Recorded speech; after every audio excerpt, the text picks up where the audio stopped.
যুক্তরাষ্ট্রের লাস ভেগাসে সম্প্রতি শেষ হয়েছে কনজিউমার ইলেকট্রনিক শো বা সিইএস এ।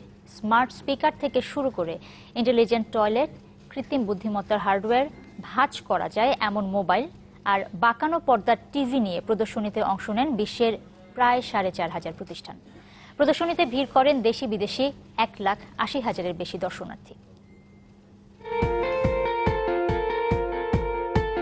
যুক্তরাষ্ট্রের লাস ভেগাসে সম্প্রতি শেষ হলো বিশ্বের সবচেয়ে বড় প্রযুক্তি প্রদর্শনী কনজিউমার ইলেকট্রনিক শো সিইএস। 4 দিনের প্রদর্শনীতে নিজেদের নতুন পণ্য আর উদ্ভাবন নিয়ে হাজির হয় প্রায় 4,500 প্রতিষ্ঠান। লেটেস্ট সব প্রযুক্তি নিয়ে সিইএস সম্মেলনে হাজির হয়েছিল বিশ্বের নামি দামি সব টেলিভিশন নির্মাতা প্রতিষ্ঠান। 8K হাই রেজুলেশন টিভি নিয়ে এসেছিল স্যামসাং, সনি, এলজি, টিসিএল আর শার্পের মতো প্রতিষ্ঠানগুলো।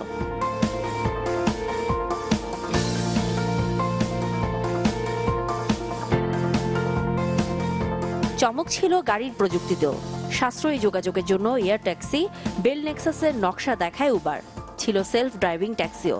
আর বাতাসের আর্দ্রতাকে খাওয়ার পানিতে রূপান্তর করতে পারে এমন গাড়ি এনেছে ইসরায়েলি প্রতিষ্ঠান ওয়াটারজেন। তবে সবচেয়ে বড় চমক দেখিয়েছে হুন্দাই।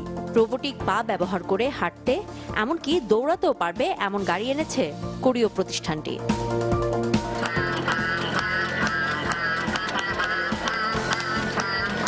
বরাবরের মতো প্রদর্শনীর আকর্ষণীয় প্রযুক্তি ছিল রোবট। প্যারালাইজড ব্যক্তিদের জন্য রোবোটিক হ্যান্ড নিয়ে এসেছে সান ফ্রান্সিসকোর একটি প্রযুক্তি প্রতিষ্ঠান।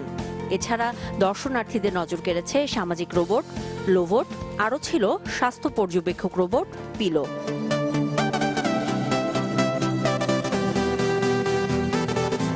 এবারে প্রদর্শনীতে নতুন চমক ছিল ফোল্ডেবল ডিভাইস। ডিসপ্লে ভাঁজ করা যায় এমন স্মার্টফোন আর টেলিভিশন নিয়ে সম্মেলনে হাজির হয়েছিল রোলে, এলজি সহ একাধিক প্রতিষ্ঠান। প্রদর্শনীতে ছিল শিশুদের জন্য প্রযুক্তির নানান উদ্ভাবনও। এর মধ্যে ছিল স্মার্ট ডায়াপার, খেলার সাথী রোবট ওবো, ঘুম পাড়ানো smart baby monitor, kids wallet, electronic toothbrush.